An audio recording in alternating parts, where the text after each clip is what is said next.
Today I'm sharing 6 easy pantry recipes that saves me time and money. I need to restock my homemade pantry staples, so I figured I'd share some easy make-ahead pantry recipes with you guys today. These make my life easier, saves me money, and has no unnecessary ingredients like the store-bought. Homemade pantry mixes are a great way to not only save money, but avoid preservatives, and you can also customize flavors to your taste.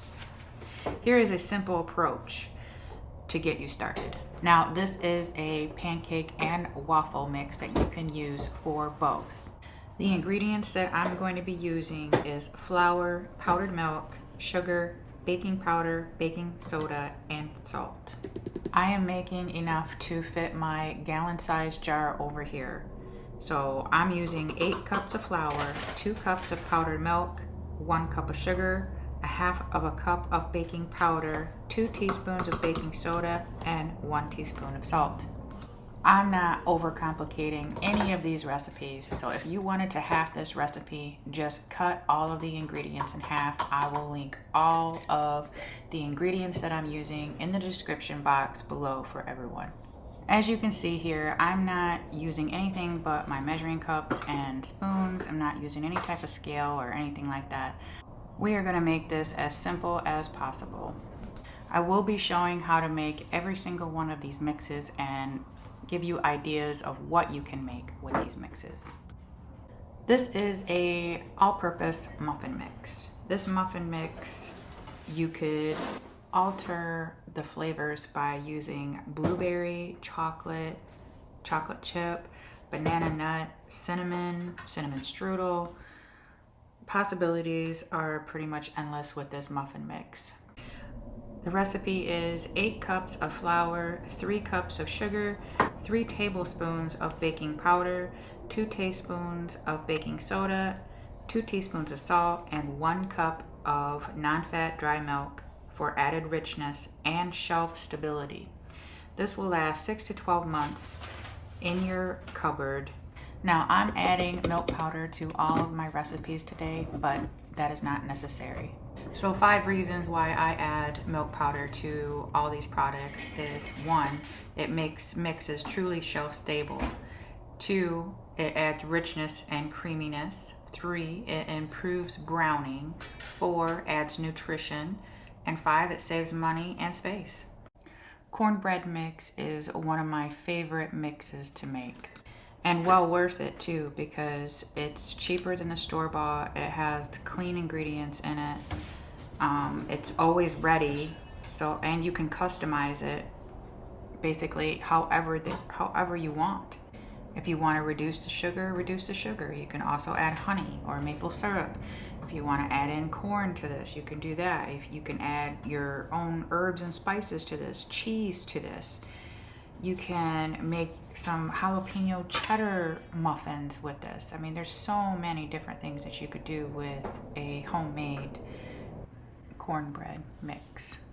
So for this cornbread mix, I'm using 6 cups of cornmeal, 4 cups of flour, 2 cups of sugar, 1/4 of a cup of baking powder, 2 teaspoons of salt, and 3 tablespoons of milk powder.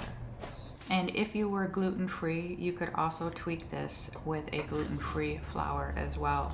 All of these recipes would be really great for gift giving as well, if you wanted to just like put some of these in a mason jar and put it like in a cute little basket for any holiday, even Easter. What? Can I help you? I need this space. I'm trying to make some brownies. Can you just move out the way, please?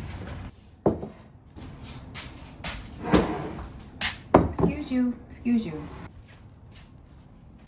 Okay, so now we're gonna move on to the brownie mix. Now, I experimented with this brownie mix because the recipe that I have written down, it called for granulated sugar and powdered sugar, but I just used all granulated sugar. I did not use powdered sugar, but I will leave the recipe for my original one below.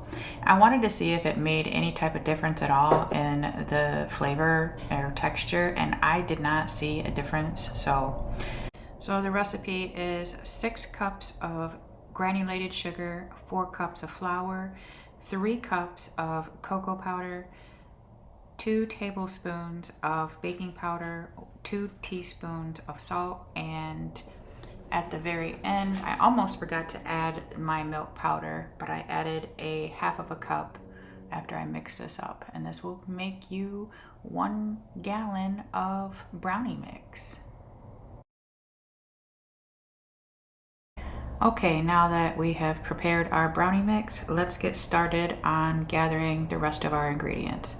We're gonna need chocolate chips, eggs, vanilla extract, and oil.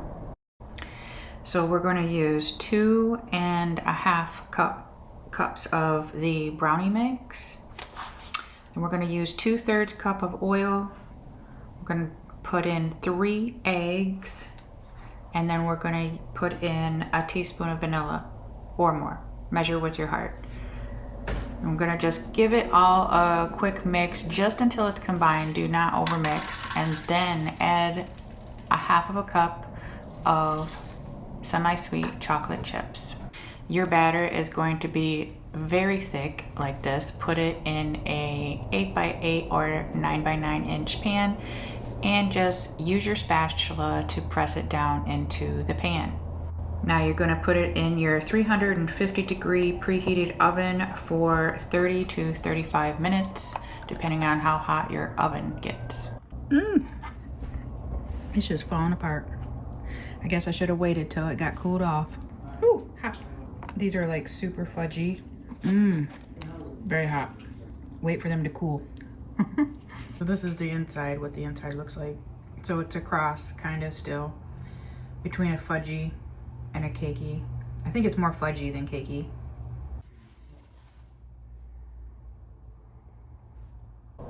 This cornbread mix was the star of the show on this day. I made cornbread, I made cornbread muffins, I made breakfast muffins with this mix that was so good. These were my favorite. The flavor is just so good. Okay, to make this, I used 2.5 cups of the mix, or 1 cup of milk. I used 2 eggs, and then I used a half of a cup of melted butter or oil of whatever you choose. Now I just mixed this just until I combined it, and then I used my already hot cast iron pan and just dumped it right in. And then I just popped it in my preheated 400 degree oven and baked it for 25 to 30 minutes, and this turned out amazing.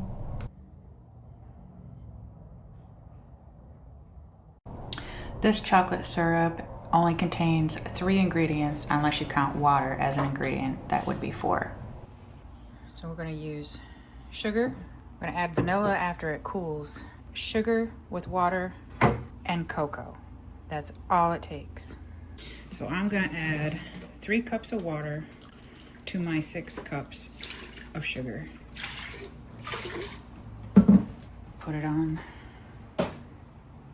medium heat. We're gonna give that a quick stir. Okay, so the key to making this is to boil your water and your sugar until it's no longer cloudy. Then you add your cocoa. You don't add your cocoa right away. I tend to have much better results. You're basically doing it the same way that you would make a simple syrup if you know how to do that. So just remember, for every 2 cups of sugar, you're gonna use 1 cup of water, and then you're going to use 1/3 of a cup of cocoa. I am tripling this recipe, so I have 6 cups of sugar, and I have 1 heaping cup of cocoa. Don't add your vanilla extract before, because it will just evaporate because it's got alcohol in it. So you wait till it's cooled just a little bit before you mix in your vanilla extract. It's almost there.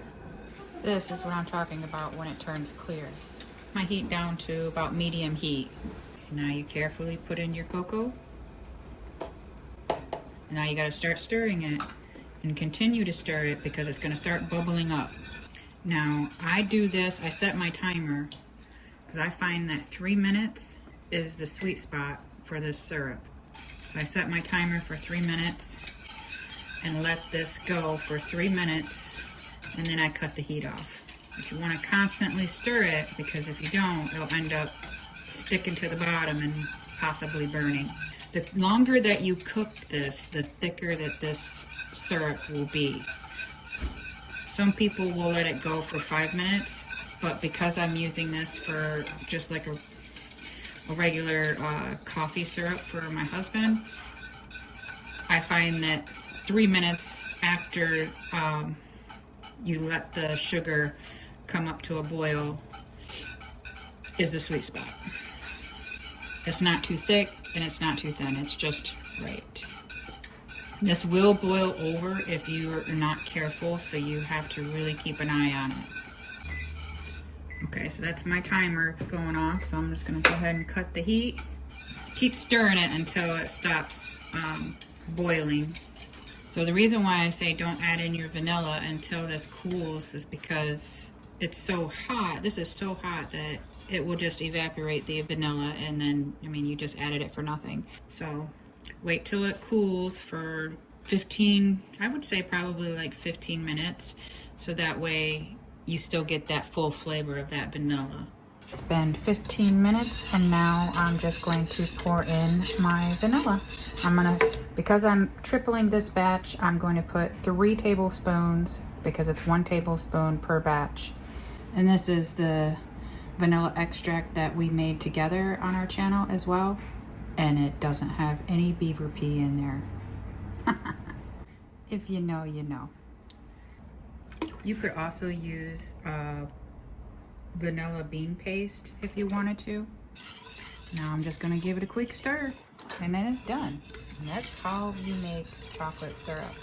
It's probably the easiest thing to make, and they put so many unnecessary ingredients inside of the syrups today. So now very carefully I'm gonna pour my syrup into these 2 jars.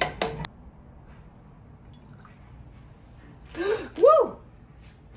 But I guess if you don't make a mess, it don't count. These need to cool completely before you put them in the fridge. Now I've had these last in my fridge for up to 3 months so far. So yeah. Okay, so these have cooled down completely. So this is the consistency. Smooth, not too thick, not too thin. Okay, so we're gonna try out the muffin mix and make some banana muffins. I'm using 2 very ripe bananas, and I'm just going to mash them up in a bowl real quick. And I'm gonna put in 1 egg, 1/3 cup of oil or butter, add a teaspoon or more of vanilla extract, and 1 cup of milk. Give all that a quick stir, and then add in your muffin mix. I'm adding in 2.5 cups of this muffin mix, and I'm just stirring it until it's combined. Do not overmix. Now for mine, I'm not adding cinnamon. I'm going to add nutmeg because I like the flavor of nutmeg in my banana muffins. And I added probably about a teaspoon of nutmeg to this, but you could add cinnamon if you'd like. Now you just fill your muffin tins and bake these at 400 degrees for about 20 to 25 minutes. I may have overfilled them.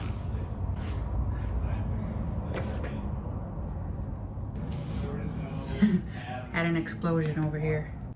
You can turn these muffins into any muffin that you'd like just by swapping out like chocolate chips, nuts, fruit, you name it. 3 days it's been since I've made these muffins, and they're still super soft, super moist. It's that milk powder. What is the secret for a fluffy pancake? Well, first, let's go ahead and make up some of our batter.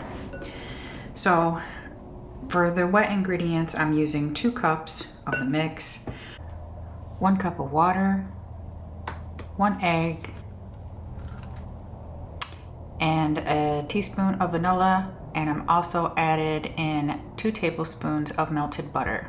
Don't overmix your batter, just stir until combined. A few lumps is okay.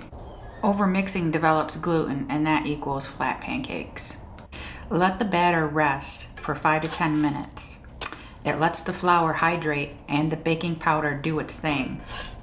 The result will be lighter and more tender pancakes.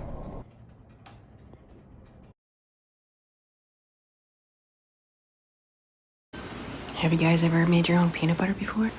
Okay, so all you need is some peanuts and a food processor.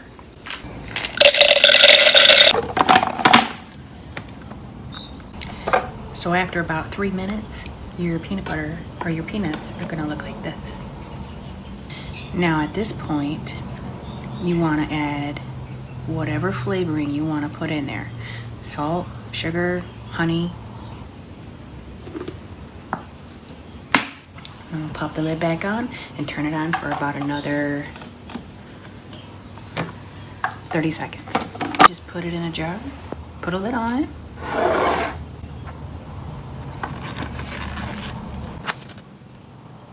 It's that easy, guys.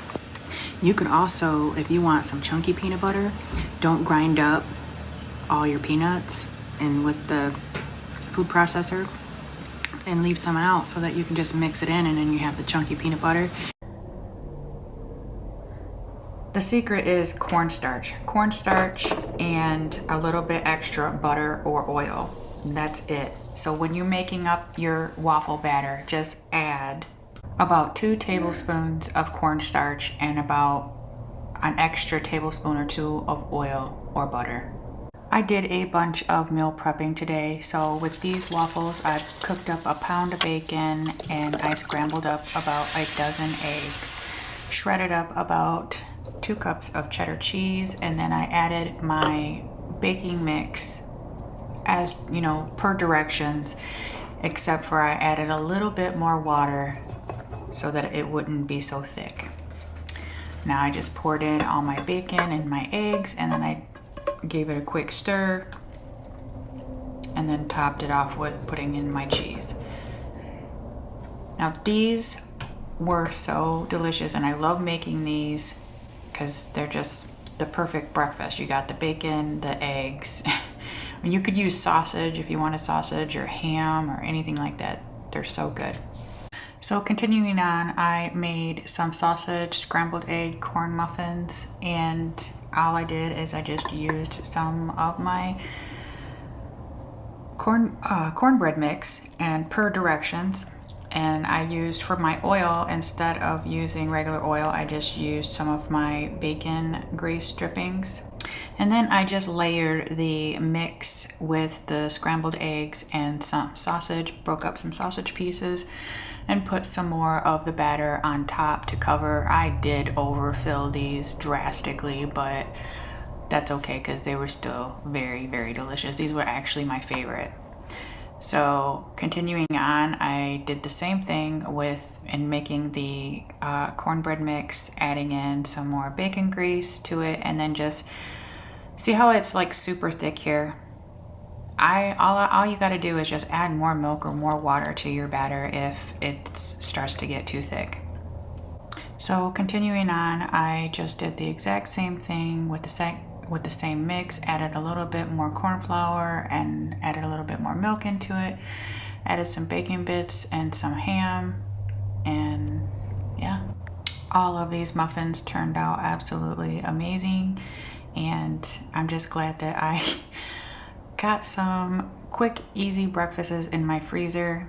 I hope that this video inspired you to go make your own mixes. And I would also like to say thank you so much for everybody for stopping by. And if you like this video, please give it a thumbs up. It helps us out a lot. And if you haven't yet already, please consider subscribing. And stay tuned for the next video as a part of this series that we will be making some more homemade mixes. I hope that everyone has a very blessed day. Take care.